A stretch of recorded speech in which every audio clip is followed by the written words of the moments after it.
কিরে ইন্দুটি, কালকে তুই পহেলা বৈশাখ পালন করলি? বাবা রে!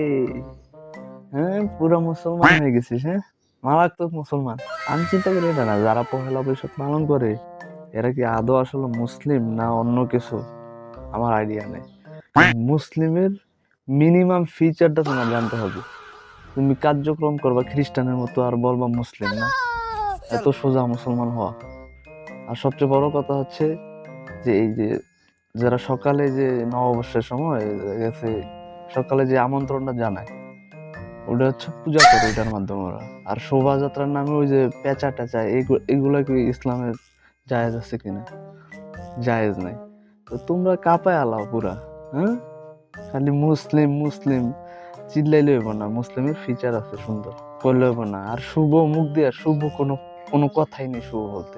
আল্লাহ যদি মানুষের ভালো করে, আর যদি খারাপ করে তুমি পৃথিবী উল্টে গেল, অন্য একটা মানুষ ভালো করতে পারবে না তাহলে। তো এটা জানতে হবে। পুরা কালকে শাড়ি টাড়ি পরিয়া ওরে বাবা কাঁপায় আছে। আমি চিন্তা করি এই জায়গার ম্যাক্সিমাম মুসলিম, যাদের ধর্ম তারাও এরকম ভাবে পালন করে না। ভালো থাক চুদলিং পংলি।